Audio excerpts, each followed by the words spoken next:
Welcome to the editing module. Now this is going to be a monster because Pro Tools excels at audio editing. And in this first video, we're going to start with the edit modes. Now I showed you these when we did this sort of walk around the GUI user interface, but up here are our editing modes. And these are accessed on the keyboard with F1, 2, 3, and 4. So let me share with you what these things do. First one is F1 is shuffle mode. This is often compared to things like ripple delete in other apps. The long and short of shuffle mode is as you move a clip, it will only ever move to the next available space behind another clip or at the beginning of a track. So if I wanted to move this back, I cannot. If I wanted to move it just a little bit forward with the mouse, I cannot. It wants to shuffle everything together. If I make a selection just by double clicking in the top of the track there and I hit delete, it shuffles everything in that track down, hence the name shuffle. Now shuffle is great if you are editing a single track and you want to just bring things together nice and quickly.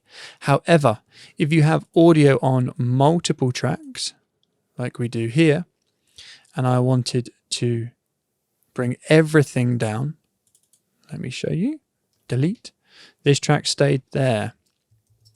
So it does have its limitations. You would need to select both tracks and then delete, and then it will move everything. Shuffle snaps to the nearest boundary of the preceding clip or top of the track if there's nothing preceding it.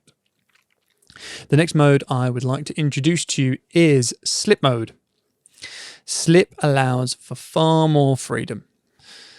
We can move slip around.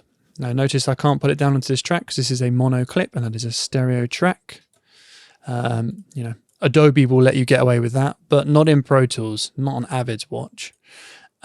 So slip allows us to freely move clips around wherever we want. But if I delete something like this clip here, everything stays exactly where it is. Delete, everything stays where it is. So slip is great for moving things around freely. The next mode, F3, is spot mode. Click on a clip and it says, where do you want it? And that, ladies and gentlemen, is spot mode. And I say 230 and it will move it to 230. Now this is a great tool if you know that you want to put some audio or some media at a certain place. Say you're doing multiple adverts, all 10 30-second spots. You're bringing in the music and you know, right, I want it at 1 minute, 2 minute, 3 minute format. And you can just drop it in and you can just tell it, as opposed to being in slip mode, bringing something in and sort of, oh, is that, just looking at the meter, the time base at the top there, like, oh, is that nearly 2 minutes? What I can do is I can be in spot mode and I can drag, drop, and it'll say, where do you want it? And we can use the numeric keypad to place it. And the fourth and final edit mode is grid mode. There are two choices for grid mode. There is grid and relative grid. You can access that by clicking on the grid mode more than once and it will change between the two. So the grid aligns to the settings you have here, your time base. So my grid is 1 frame. So every one of these tiny little lines, vertical lines that we can see here, that is 1 frame. And if I make a selection, it will select into that grid in its entirety of a whatever the time base is. If I'm in slip mode, go back to F2, we can be within those lines. We can select whatever we want. When we're in grid mode, it makes selections based on those time bases.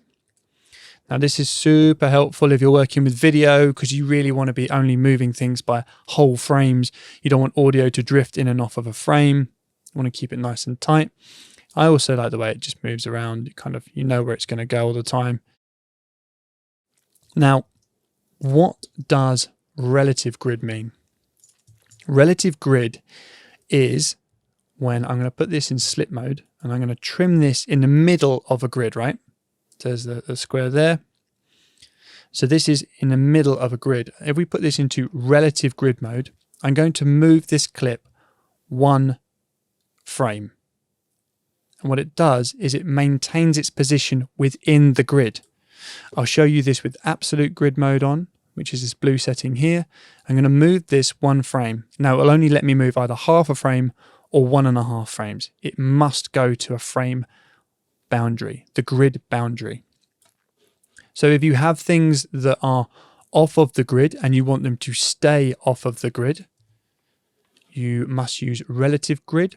If you want everything to snap to the grid exactly, you want absolute grid mode.